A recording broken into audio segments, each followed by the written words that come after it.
Lo prometido es deuda. Estamos en comunicación telefónica con Rolando Astarista, que es economista, docente, especialista en economía, docente y escritor. Hola Rolando, ¿cómo estás? Claudio Bevilacqua te saluda. Gracias por acudir al llamado del Paso Cambiado. ¿Qué tal? ¿Cómo va? Bien, esperá que chequeamos a ver si se está escuchando bien. Charito, ¿se escucha bien? ¿Sale al aire bien? Perfecto. Bueno, hola Rolando, ¿cómo estás? Te damos nuevamente la bienvenida. Gracias por atendernos. Y la primera pregunta que se me ocurre es preguntarte, ¿hacia dónde vamos con la economía en este año eleccionario? Bueno, por ahora todo indica que esta gente está remando para ver si, digamos, llegar sin una explosión cambiaria, daría la impresión. En ese sentido, yo creo que la han ido, por ahora la han ido manejando. Hay que tener cierto cuidado con algunos pronósticos. Digo esto porque, por ejemplo, el caso Milei está anunciando desde hace 3 años que ya se viene la hiperinflación. La hiperinflación, bueno, fue más lento el proceso. Sí. Pero este año están teniendo, digamos, desde el punto de vista de las variables macroeconómicas, algunos obstáculos crecientes, importantes. Digo esto porque, por ejemplo, un fenómeno, yo le doy mucha importancia al sector externo, ¿no? En Argentina las crisis generalmente estallan o se desarrollan por el sector externo. Bueno, el problema central es que el Banco Central no acumula divisas. Vos fíjate que incluso la balanza comercial en el 2022 tuvo un superávit relativamente importante, 6.900 millones de dólares. Ojo, fue la mitad del superávit del 2021, pero bueno, fue un superávit comercial. Y sin embargo el Banco Central tiene muchísimas dificultades para acumular dólares porque permanentemente están saliendo capitales. Aquí en Argentina por todos lados se ahorra en dólares. Esta es una cuestión grave. En última instancia las reservas hoy disponibles del Central estarían en unos 5.000 millones de dólares y esto puede terminar ocasionando ahora sí, digamos, una cierta explosión cambiaria, relativamente importante. De alguna manera el gobierno ha tratado de ir retrasando el dólar.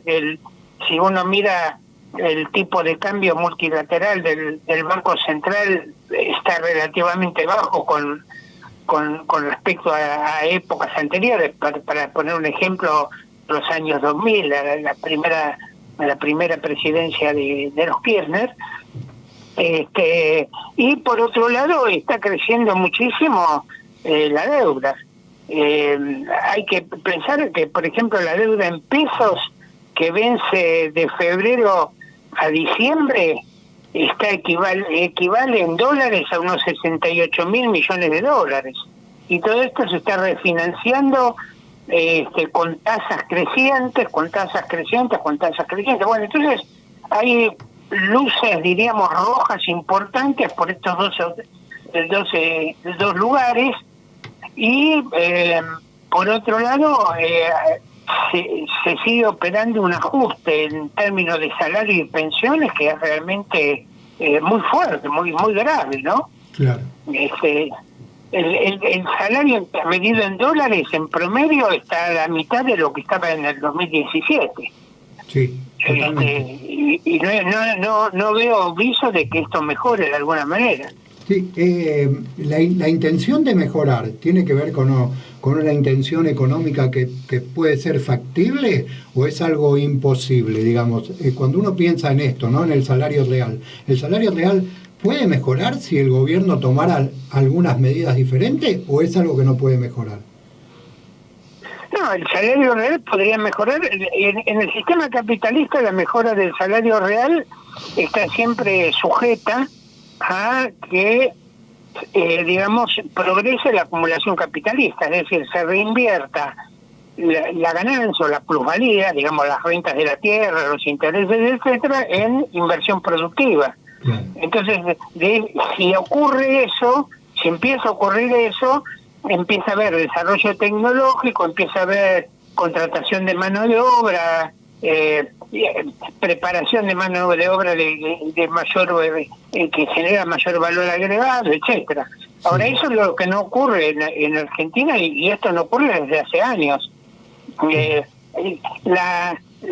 esto lo he planteado varias veces en mi blog, en trabajos, etcétera. El problema central en el capitalismo es que para que haya desarrollo, el capitalista debería o debe reinvertir las ganancias en la producción.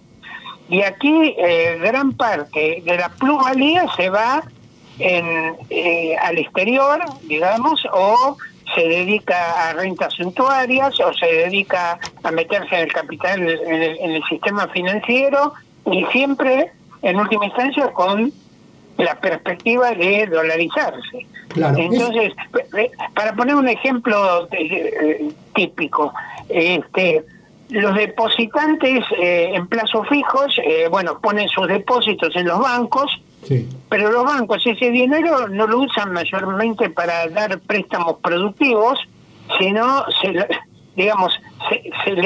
lo dan al Banco Central para comprar las LELIQ, las letras estas de liquidez, sí, y el Banco Central entonces paga una tasa arriba del 100% por estas letras que no tienen absolutamente ninguna productividad. Y entonces los depósitos en plazo fijo se siguen manteniendo en la medida que le den una renta, y permanentemente con un ojo puesto en el tipo de cambio para tratar de arbitrar rápidamente, en cuanto haya la menor señal complicada, salirse de los plazos fijos y irse al dólar. Claro. Y esto es imposible que haya una acumulación mínimamente normal del sistema capitalista. Bueno, la pregunta sería, de este lado, como comunicador social o como periodista o como ciudadano común, es preguntar, ¿por qué los distintos gobiernos que fueron pasando desde hace varios años atrás, por supuesto los que se endeudaron y estos que vienen sosteniendo esa deuda, no ven que lo que están haciendo nos lleva prácticamente al suicidio, ¿no? Porque uno, si analiza la economía, como la van desarrollando y como usted nos está contando claramente, esto tiene un final anunciado. Y Argentina, a ver, hay una cosa que algunos dicen: Argentina está en estancamiento permanente. Esto no es cierto. Ha habido periodos de relativo crecimiento y periodos de estancamiento, pero una característica típica de la acumulación en Argentina es la alta volatilidad, los giros bruscos, las desvalorizaciones de capital precipitadas. La última que se produjo de este tipo es la crisis de 2018. Fíjense ¿qué ocurre? Ya con el gobierno de Cristina Kirchner, el país venía acumulando déficit en la cuenta corriente, ¿no? La cuenta corriente sería básicamente lo que entra y lo que sale en divisas por fuera de las entradas de capitales. Sí. ¿Cómo fueron financiando ese déficit en cuenta corriente? Con entrada de capitales de corto plazo, sobre todo con el gobierno de Macri. El déficit en deuda en cuenta corriente fue creciendo y creciendo y creciendo. En 2017 llegó al equivalente a 5 puntos del PBI, 33.000 millones de dólares. Cuando llega en una situación de ese tipo, los capitales especulativos que habían entrado para colocarse en plazos fijos o en bonos, en títulos del gobierno, empiezan a salir precipitadamente y provocan una crisis terrible, que es la que vemos nosotros en el 2018, que se desata en el 2018 y en última instancia siguen las devaluaciones hasta el día de hoy. Fíjense que, por ejemplo, cuando Fernández toma el gobierno, dice que un dólar a 60 pesos está muy bien, etcétera, etcétera. Hoy está casi a 400. Sí. Ahora, una de las cuestiones fundamentales es que, de conjunto, el capital para invertir exige de alguna manera lo que uno llama, o lo que algunos marxistas han llamado, una estructura social, política de acumulación que le sea favorable. Y en ese sentido, eso pasa por derrotar la resistencia popular, la resistencia del movimiento obrero a los planes de ajuste. Claro. Y en la medida que eso no ocurra, chantajean con la huelga de inversiones. ¿La huelga de inversiones qué es? El capital cuando dice, si no me dan las condiciones que yo exijo para la explotación del trabajo, me voy a invertir en otro lado. Esto, por otro lado, es por otra parte, es lo que demuestra la insuficiencia de las variantes reformistas burguesas frente al capital. Es decir, no tienen respuesta frente a, insisto, a esto que se llama, o que se ha llamado, el chantaje de la huelga de inversiones. Claro. Y entonces se reproducen este tipo de crisis. Ojo, aclaro aparte lo siguiente, en esta dinámica no juega solamente los grandes grupos económicos, como muchas veces también tiende a decir el reformismo izquierdista, progresista, etcétera. Lo digo de esta manera.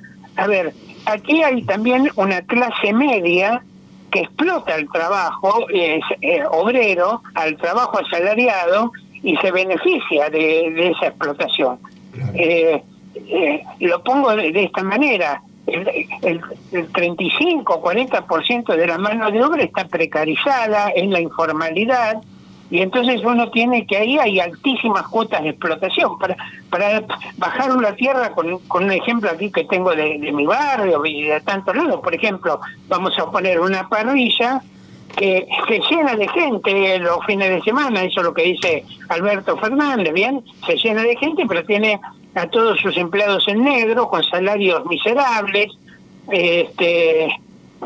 incluso parte de su salario es que le dan los restos de la comida de que se vende en la parrilla y cosas por el estilo. Bueno, y ese tipo viaja a Qatar, digamos, el dueño, ¿no? Pues viaja a Qatar o viajó al Mundial de Rusia o cosas por el estilo. Entonces, en la lectura superficial de esto dicen, bueno, en última instancia la economía no anda tan mal y cosas por el estilo. Lo que está ocurriendo es una brutal explotación de la mano de obra, del trabajo. Gente que está ganando hoy, en algunos lugares, 60, 70 mil pesos por mes. Sí, son niveles casi de indigencia. Sí, sí, pero encima... hay insisto en esto, hay un sector de la sociedad, por eso es una sociedad dividida en clases que de alguna manera también se beneficia de eso. Mirá el abanico que abre todo esto que está contando Rolando Astarita, ¿no? Porque uno puede hacer memoria de hace unos años atrás, antes de la pandemia, cuando empezó la llegada de los hermanos venezolanos que venían, según ellos, escapándose de la crisis de su país o no, y acá todos los comerciantes tomaban empleados venezolanos porque trabajaban a destajo y le pagaban la mitad de lo que le podían pagar a un ciudadano argentino, ¿no? Bueno, todo eso hace la economía y van normalizando este tipo de cuestiones como que nos van llevando a la economía que tenemos. Le quiero pasar, Rolando, la palabra a mi compañero de piso, Claudio Gallo, que me está haciendo señas de que todavía no. Por ahora no, Astarita. Bueno, déjame pensar un poquito. Claudito quiere pensar un poco más. Yo te quería preguntar, esta normalización que hay sobre los salarios y sobre los trabajos precarizados. En campaña, por ejemplo, Mauricio Macri dice que lo mejor que nos puede pasar es que vengan las inversiones extranjeras, como decía antes, lluvia de inversiones, que son las que generan trabajo, ¿no? Nosotros sabemos que no es así. Y en campaña, este gobierno también dice ahora que la inflación es una cuestión que está metida en la cabeza de la gente y que eso hace que, los precios aumenten porque la gente ya piensa que van a aumentar, ¿no? Como si fuera una cuestión energética, de que viste que hay un sector de la población que cree en que crea, yo no discuto ese tipo de cosas, pero que el pensamiento es creador. Entonces yo pienso que la inflación va a aumentar y aumenta. ¿Qué tenés para contarnos de esto? Bueno, yo en mi blog incluso escribí una nota sobre esto. En principio hay dos concepciones sobre la historia y la sociedad que son opuestas. Una es la que se llama la concepción idealista. La concepción idealista dice la gente se le ocurre cualquier idea, tal o cual idea, y entonces eso es lo que determina la dirección de la sociedad. Y la otra concepción, que es la materialista, que es la que defendía Marx y Engels de alguna manera, es la que dice hay una base objetiva para el pensamiento.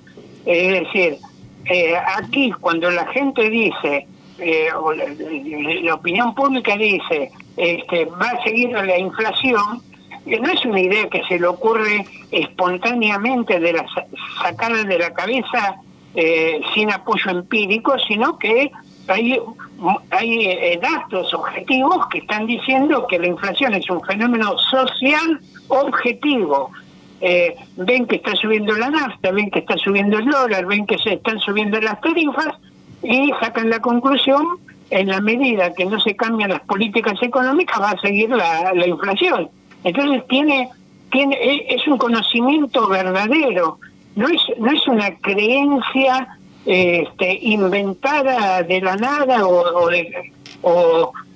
producto de la manipulación de los medios y cosas por el estilo, como se tiende a decir, sino que está reflejando una realidad que viven los trabajadores y que vive el conjunto de la población. Claro. Entonces, en ese sentido, yo creo que esas explicaciones idealistas, que en el fondo es la idea de que toda la construcción, todo el hecho social o la construcción social es un fenómeno de relato, es un fenómeno lingüístico, es una cuestión del discurso. Bueno, yo creo que todo eso tiende a generar una mistificación y a confundir, insisto, la opinión pública. En última instancia también uno puede decir que el hecho de que Argentina tenga una de las inflaciones más elevadas del mundo no se debe a una tara mental de los argentinos que se les ocurrió pensar así. Hay incluso una historia detrás de esto. Yo ahí en esa notita que escribí en mi blog recuerdo que desde fines de los años 60 hasta el presente el billete argentino perdió 13 ceros. Es una... Y bueno, y hoy podríamos sacarle 3 ceros más y estaría más o menos acorde. Claro. Bueno, entonces, ese es un dato objetivo, no es un invento de la población y dije, ahora se me ocurrió pensar que va a seguir la devaluación. No, son hechos que tienen que ver con una objetividad social que existe independientemente de la voluntad individual de uno o de otra persona. Claro, sí, recordemos que también, o en mi parecer, vos me vas a corregir si yo estoy equivocado, es que se habla mucho de devaluación y de devaluación no, que el gobierno no va a devaluar, pero vive devaluando permanentemente con la suba del dólar y la inflación, ¿no es cierto?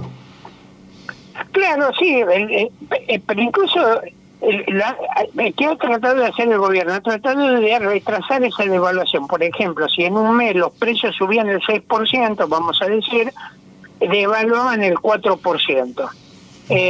Ahora, ese tipo de políticas que aquí hay una cuestión interesante. Aparte, tradicionalmente en el sector nacional y popular de izquierda decía eran políticas neoliberales, tratar de frenar la inflación refrenando o atrasando el tipo de cambio. Llega un momento que se hacen insostenibles. ¿Por qué? Porque empezás a tener problemas de déficit en la cuenta corriente y volvés a tener esas crisis cíclicas en el sector externo que terminan explotando. Claro. Entonces, ahí ese tipo de soluciones no son soluciones. Recuerdo, por ejemplo, que el doctor Kicillof, que supuestamente es el crédito de la izquierda nacional y popular, retrasaba el tipo de cambio y finalmente en el 2014 devaluó de manera importante, acelerando la inflación, etcétera, el viejo remedio de toda la vida. Claro. Bien, Rolando, ahí Claudito Gallo se anima y te va a preguntar. Ya pensé, escuchame una cosita, una preguntita. ¿Cuál es el papel de los bancos en la República Argentina? Yo acabo de leer en una publicación que el 85% de la banca de nuestro país es extranjera. ¿Qué rol ocupa la llamada oligarquía financiera en todo este desmadre de la República Argentina? A ver, yo sobre hay una concepción que ha sido muy común en la izquierda, también en sectores de la derecha, digamos, para poner ejemplo, la ultraderecha, incluso nazi, que tendió siempre a plantear que el problema de la economía argentina, de la economía también mundial, o el origen de los males de los trabajadores, está en el capital financiero, no en el capital de conjunto, en la relación capitalista, sino específicamente en el capital bancario financiero. Ahí hay incluso problemas para definir qué es exactamente capital financiero, porque no serían solamente los bancos, sino también fondos de inversión o incluso compañías de seguro, etcétera. Pero bueno, básicamente el problema es el capital financiero. Y yo sobre esto, y ligado a esto, muchas veces diciendo, el problema es el gran capital, no el pequeño capital, y el problema es el capital extranjero y no el nacional.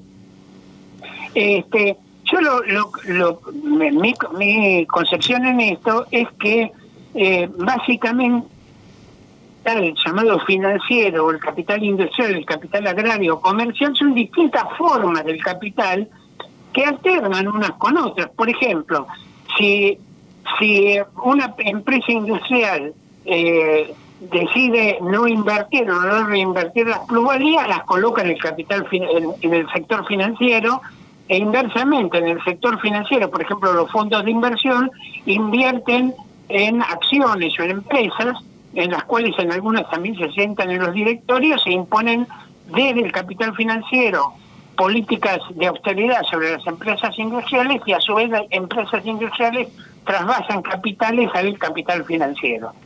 En ese sentido, por otro lado, yo pienso, en esto era una cuestión que insistía Marx, el capital financiero no está por fuera de la lógica de valorización del resto del capital, y también es afectado por las crisis del capital de conjunto. Para poner un ejemplo internacional, la caída de Lehman Brothers, un gigante del capital financiero estadounidense, en determinado momento se hizo inevitable y se derrumbó. Esto demuestra que el capital financiero no está por fuera de las leyes del capitalismo. Y aquí pongo, esto también yo escribí sobre esto en mi blog, desmistificando un poco esta idea, insisto, porque los que plantean el problema, como si fuera el único problema, es el capital financiero, generalmente lo que encierra esto es una idea de hay que aliarse con el capital nacional, popular, productivo y cosas por el estilo, ¿no? Para llegar a una cierta política de conciliación de clases.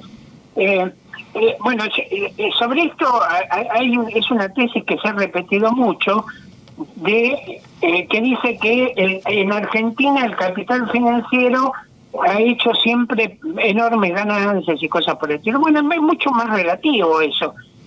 Lo pongo de esta manera. Si uno invertía en el año 1970 en un plazo fijo en Estados Unidos o en la bolsa de Wall Street, o invertía en plazos fijos en Argentina, o compraba dólares, bueno, de todas esas tres inversiones, la que peor resultados dio al cabo de 30, 40, 50 años fueron las inversiones en plazos fijos.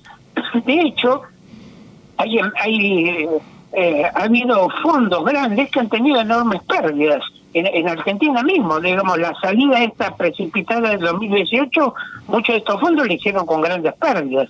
Entonces yo creo que señalo esto para mostrar, o tratar de mostrar que el proceso es mucho más profundo y global. Tiene que ver con las relaciones de explotación capitalistas que abarcan a todas las formas del capital, no solamente a un tipo de capital.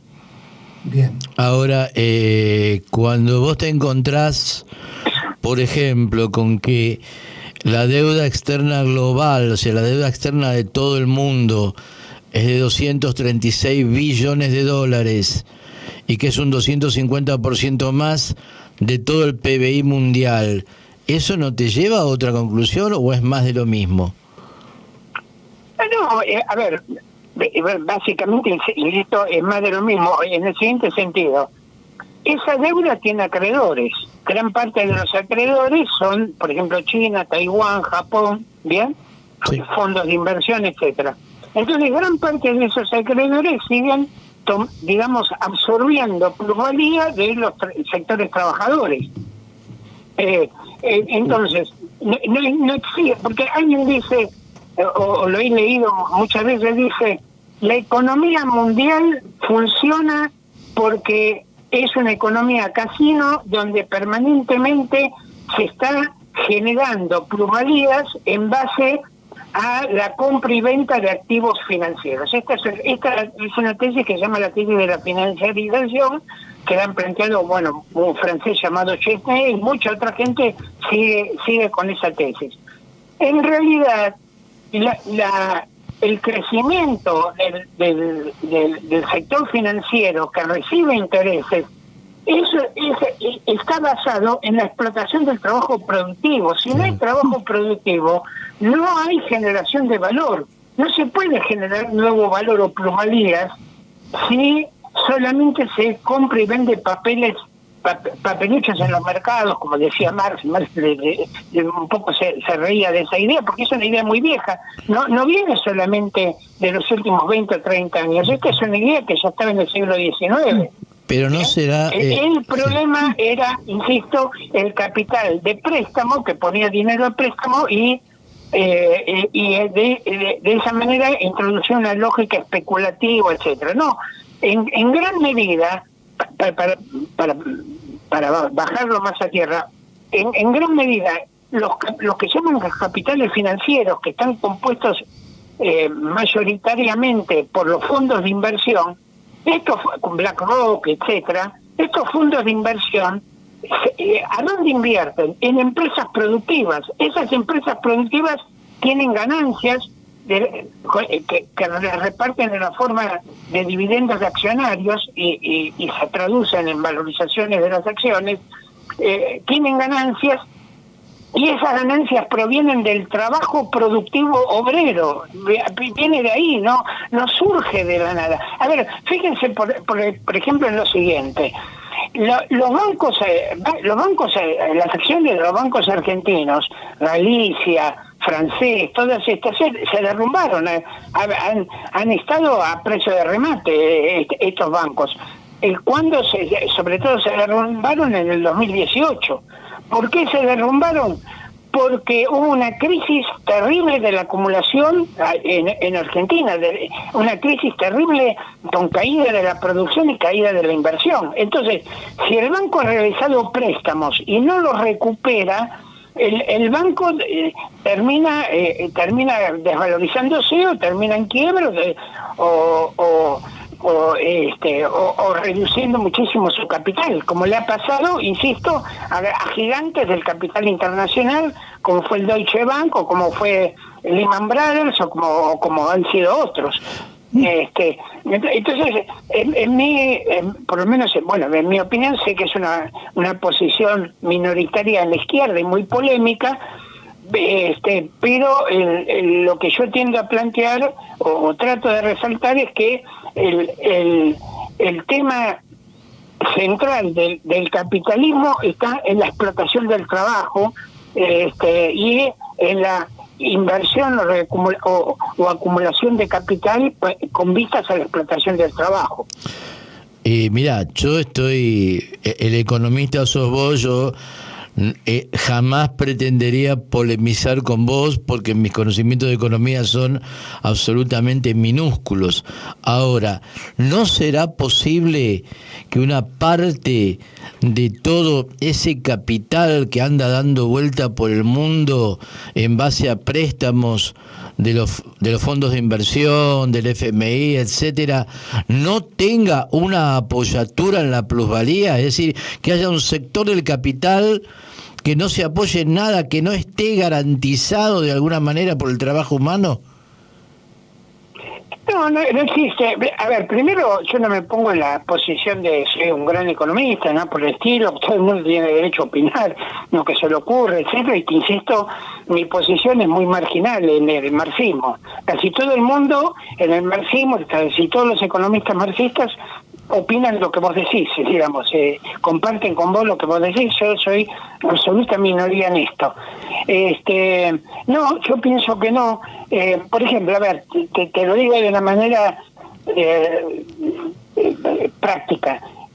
Uno de los teóricos de esta idea de la financiarización, que se llamó Chesney, falleció, pero bueno, era una referencia, él decía que el capital financiero internacional ganaba dinero comprando y vendiendo títulos de corto plazo. A ver, esto puede ocurrir que gane alguien porque la acertó, compró barato una acción y la vendió más cara, entonces ganó dinero con eso. Pero para que haya ganado, otro tiene que perder. Uno tiene que haber vendido barata la acción, ¿bien? O la tiene que haber comprado cara.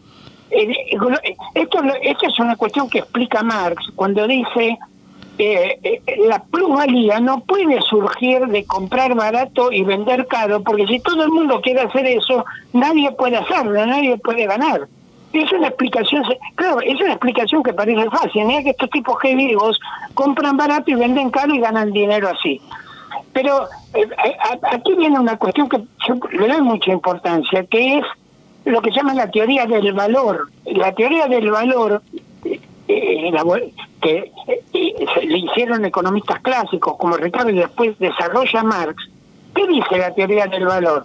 Que el valor y por lo tanto la plusvalía solamente pueden surgir del trabajo humano, no surge del mercado, es decir, de la compra y venta, no surge de especular. Si alguien gana especulando, por ejemplo, compra harina y la retiene para ver que suba el precio, la ganancia de esta va a ser la pérdida de otro capitalista, pero no genera un nuevo valor solamente el acto de comprar y vender.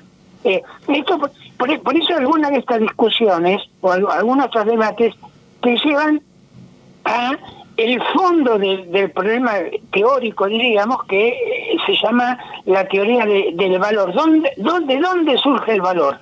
Yo entiendo que sí, que es una explicación a veces mucho más atractiva decir todo se debe a los especuladores o cosas por el estilo y no ir al cuestionamiento de las relaciones sociales de producción.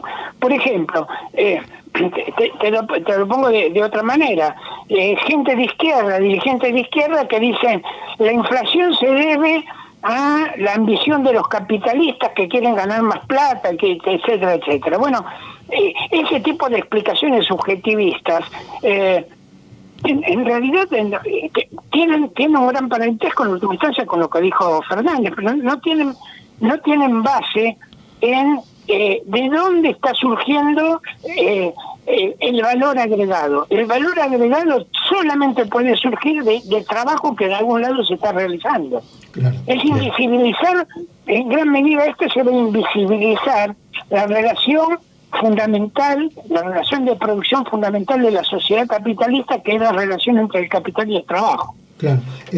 Rolando, para ir cerrando, sí, que llevamos 33 minutos de nota y nosotros agradecidísimos y enriquecidos con tu saber y con tu planteo, pero para ir cerrando, ¿cómo pasamos de ser este país que somos hoy, dependiente y con un alto grado de desocupación y de desempleo, de precariedad, cómo volvemos a ser un país de pleno empleo y, por supuesto, no dependiente? Sí, una observación. Vos fíjate que igual la tasa de desocupación en Argentina no es tan elevada, porque hay mucho trabajo precarizado y sobreexplotado, y las estadísticas te dicen que si una persona trabajó 1 hora en el último mes, lo consideran ocupado, ¿bien? Ah, sí, sí, claro, sí, totalmente. Claro, y esa es una de las cuestiones con la que combatimos permanentemente, ¿no? O gente que la contratan por 3 meses, al mes la echan y siguen figurando como que están contratadas. Claro. Hay mucho de eso y hay mucho trabajo precarizado. Sí. sobreexplotado, etcétera. Es una situación en ese sentido muy compleja. Claro. Bueno, yo de todas maneras, con relación, a ver, yo no tengo la solución porque en el sentido de que esta es una sociedad dividida en clases y los que deciden qué se hace con la plusvalía son los capitalistas, bien, como yo te decía. Pero si vos fueras ministro de Economía, por eso, ¿qué medida tomarías para volver a tener un país? A ver, una cosa que quiero plantear, yo creo que a ver, uno tiene que proponerse las tareas que en alguna medida pueda resolver, y yo creo que lo que tenemos que trabajar ahora, la izquierda, la gente progresista, el pensamiento crítico, es en recomponer ideológica y políticamente a las fuerzas de izquierda. Tratar, por un lado, de dejar... A ver, muchas veces se suplantó el pensamiento crítico, profundo, revolucionario, diríamos, de Marx, por una especie de estatismo keynesiano relativamente lavado. Es decir, se pretendió darle un tono por ese lado, para presentar una salida más o menos asequible que en última instancia hemos visto en qué ha resultado. Entonces yo lo que veo ahora es como muy fundamental una lucha ideológica política contra la derecha y contra todas estas soluciones derechistas que están en ascenso y que son muy graves. Es a nivel argentino y a nivel mundial. El crecimiento de este Milei, el crecimiento de Vox, el crecimiento que ha tenido Bolsonaro, ahora en algunos lados un poco parado, ¿no? Pero han tenido un fortalecimiento. De hecho, todas las encuestas están diciendo que la Libertad Avanza estaría tercero a nivel nacional y con gran incidencia en una derechización de amplios sectores de la sociedad. Entonces yo creo que lo que hay que empezar a plantear desde la izquierda es ahí sí yo diría una batalla ideológico-cultural contra todo este ascenso, y esa batalla ideológico-cultural no se puede hacer o no es efectiva si se hace solamente reduciéndose a lanzar consignas solución o cosas por el estilo, sino que tiene que ser una discusión integral, una crítica integral a todo este planteo procapitalista, terriblemente capitalista, y de ultraderecha o de derecha. Ajá, bien. Bueno, muchas gracias, Rolando, por estos minutos que nos ofreciste. Gracias por ayudarnos a pensar en voz alta, y te vamos a seguir molestando, por supuesto. Vos sabés que siempre pensamos en vos y que te llamamos cuando te necesitamos. Bueno, el gusto fue mío.